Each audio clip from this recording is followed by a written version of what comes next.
creature has powerful claws and fangs formed from hardened and identifiable tissue. Two of the incisors appear grossly malformed and discolored. Blood is like nothing I've seen. We always like to base our stories in some sort of real-world truth, a piece of folklore or a piece of mythology. With vampires, obviously, there's so much to choose from cultures all the way around the world. So rather than pick one particular legend, we thought it would be fun to create a monster that ties all of those legends together in some way. So we had an idea for a creature that lives underneath the ground and emerges every few years. Our vampire is actually an alien parasite. It invades a host body. The creatures that you see in House of Ashes, the winged demonic creatures, were actually once an intelligent race of cosmic nomads travelling through the stars on this big generation ship. They somehow picked up this alien parasite and it ravaged through their crew, and their ship went out of control and crash landed into prehistoric Earth, where it was buried under the ground in what is now the Zagros Mountains. Being a parasite, this alien slug needs to find a host body, a living body or a recently dead one. Once it invades that body, it grows inside it, killing the host if host is still alive. And its tendrils reach out into the host's brain and hijack its central nervous system, sort of reanimating it. It then goes on the hunt for blood.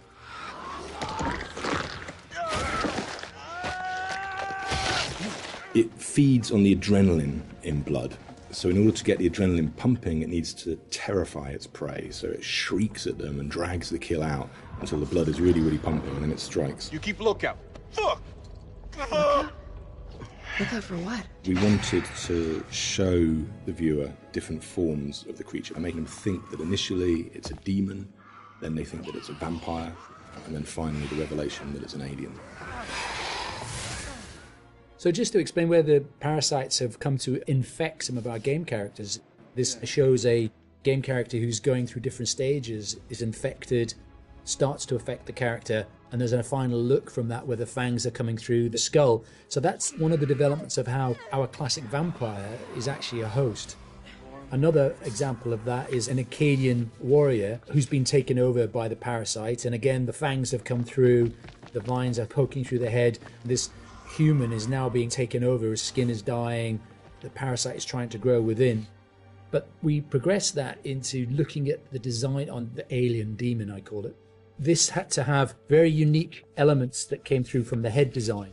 So we've got a very animalistic head here, but also we've got the fangs. These fangs are coming from the parasite that's within, so the fangs are coming through. It's almost deforming the shape of the host. Oh, shit. What the fuck happened to your teeth, buddy? We refined that further to what is our final head, where the ear is a part of the skull and it flexes open. A bit like a frill lizard, where the frill of the canopy comes out, our head is actually moving apart. And we've got illustrations that show that, where the head is dormant and is concealed, but then as it hears and wants to resonate, the skull expands open. And that then allows the creature to hear and pick up on anything within the environment. With characters, it's always good to base at least some of it on anatomy that we recognise, and that provides a foundation for the vampire. It's bipedal and human in its structure, but we've just changed things, tweaked them, made them a bit more alien. So, for example, the ribs joined together at the sternum to form a rib cage, but we've expanded it out quite a lot, and some of the ribs are fused together to make bony plates. It's just to suggest that it's had a very different evolution from a human. We tried a version with human-style legs, but in the end we went for a dog-type leg. It just made it more creature-like and more threatening. And we added bird-like talons on the toes, just to give it some natural weapons and make it into a predator. We didn't want to focus too much on bat reference, because we were trying to steer away a bit from the classic bat-like vampire. We did go for 2 sets of bat-like wings. One of the shots in the game is of the vampire jumping down from above, backlit with its wings out in an attack pose. And when we saw that pose, we decided to add an extra set of wings attached at the hip joint. It just really helped that silhouette. The environment is very interesting because they can use not just the floor, They can fly as well. They can walk on the walls, but they've got claws. So imagine something really interesting in a cave where you've got creatures coming towards you, from every angle. I think that visually is something impactful and very interesting to look at, and scary. One of the interesting parts is the finding of those nuances and details that really bring the character to life. How does it move? How does it behave and act?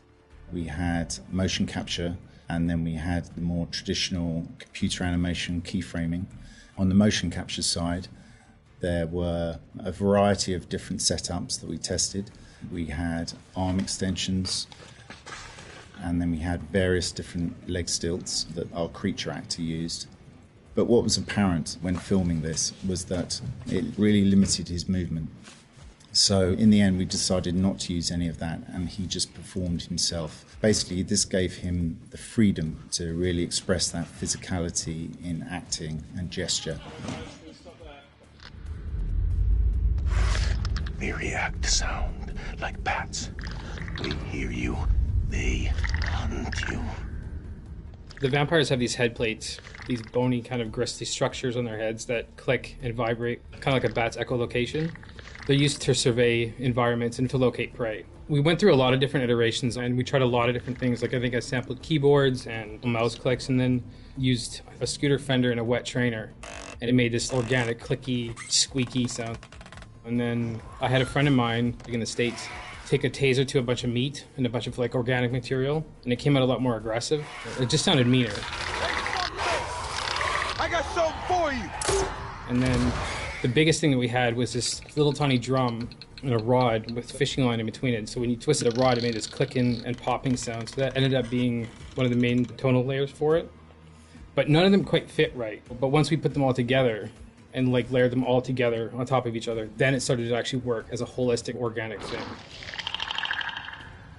Something entirely new to House of Ashes, which is a classic horror movie trope, is the vampire point of view shots, which we use a very wide lens, and we use some perspective distortion on those shots, which helps sell the power and hunger of the vampires as they're chasing the soldiers, and it helps make the soldiers feel very small and very weak. And doing so, it also helps us as the player realise that these vampires are inhuman, and that when we're watching what they're doing, they're bouncing off of walls and they're climbing on the ceilings and flying. At any time in the game, the players could be running through an endless maze of tunnels, and we use very tight shots on these with a lot of handheld, a lot of tilt, again, to emphasise this claustrophobicness and this tension and not being able to see what's chasing them.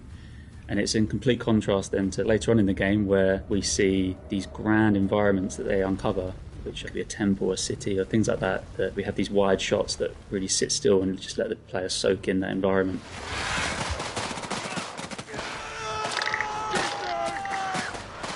This is the most complex creature that we have ever animated in the studio. But the challenge is more than a challenge, is the fun to do it. Because it's not a real creature. You can push it in a way that you can use your imagination to make it more interesting. We're facing an enemy we know zero about. An enemy of unknown size and their home turf. Sucks to be us.